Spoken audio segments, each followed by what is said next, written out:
welcome to part 3 of Guinea Pigs, Humans and Carrots, which, as the title slide suggests, is all about collagen.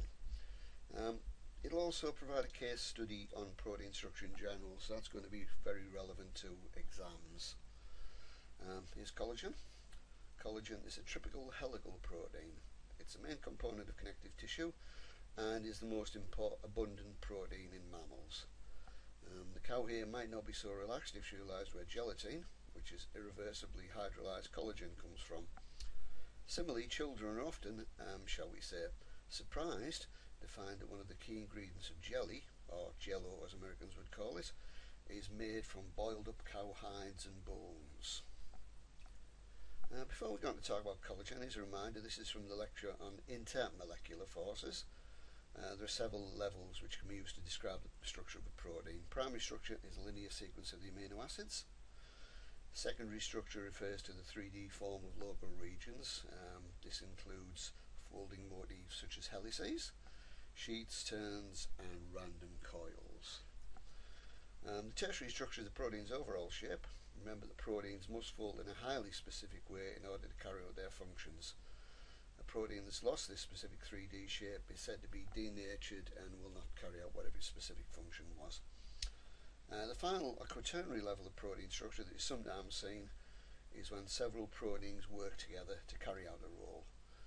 The example here is for hemoglobin, which consists of 4 identical subunits. There's nice images from the protein databank page for collagen. It shows a basement membrane which contains type 4 collagen, the pale blue threads with globular heads.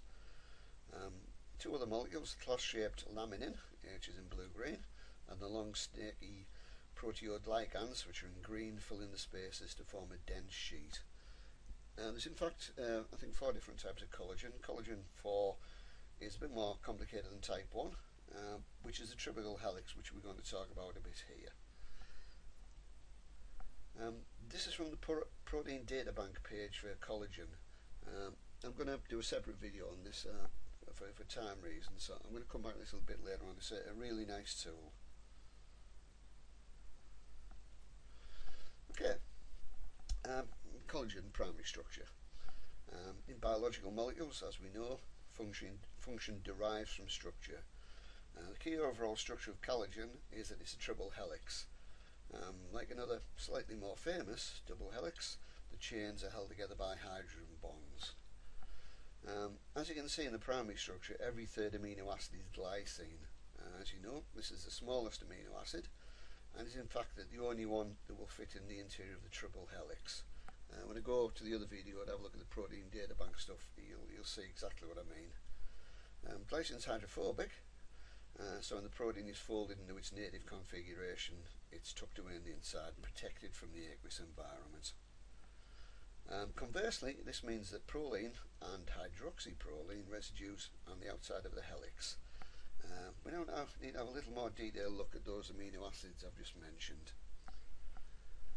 Look in any of the numerous tables of amino acids and you'll quickly find glycine and proline.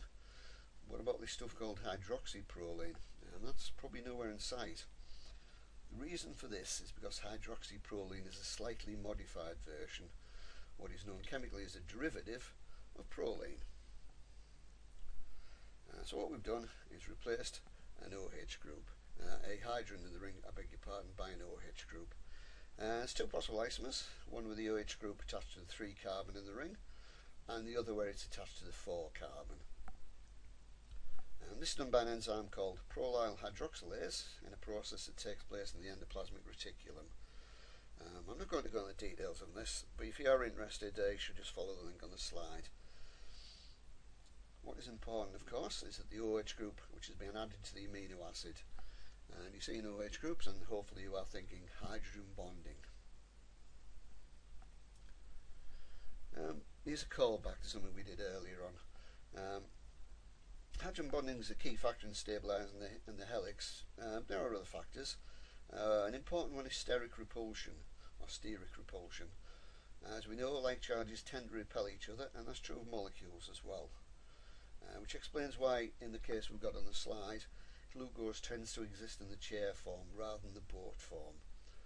The chair form is one at the top, which sort of looks like a chair, sort of. In this form, all the hydrogen atoms are as far away from each other as possible.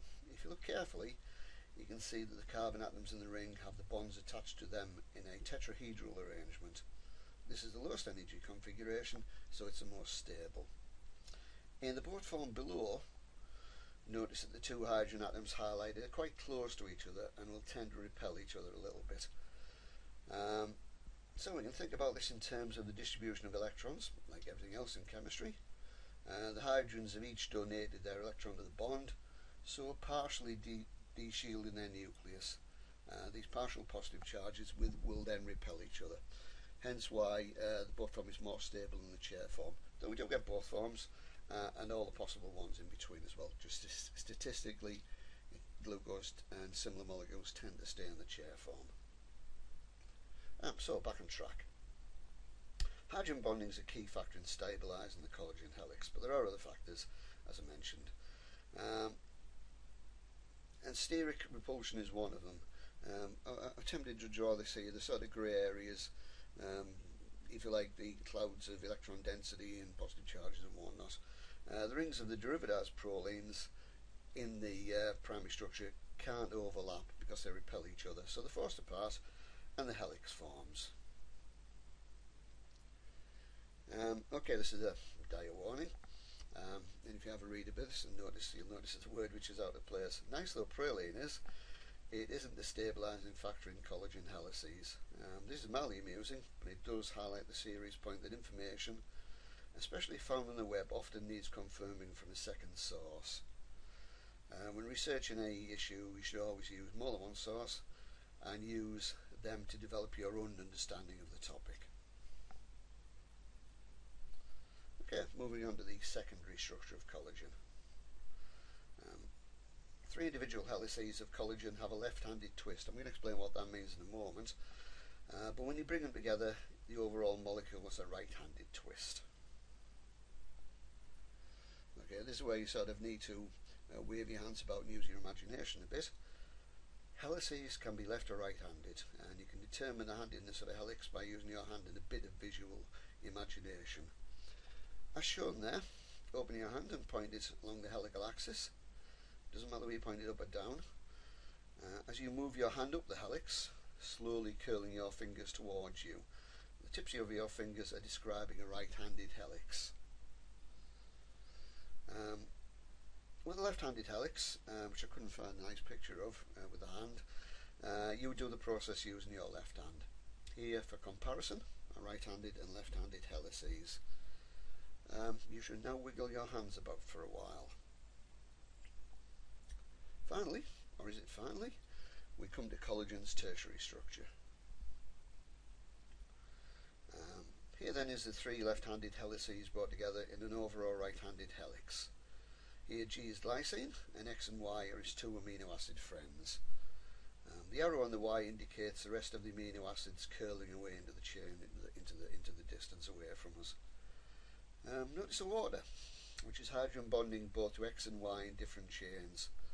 The OH, to which it's hydrogen bonded to, is from hydroxyproline. This so-called interchain hydrogen bonding stabilises a triple helix. There are other factors involved, such as covalent bonding involving derivatized lysine residues, but I think we've probably said enough on this topic. So we'll close this section by having a look at the high levels of structure in collagen, to the 3D structure and beyond, as it were. We understand collagen structure from the atomic and molecular scale through the three levels of protein structure. They actually come together at a higher level to produce anatomical structures, and here's some nice images of them.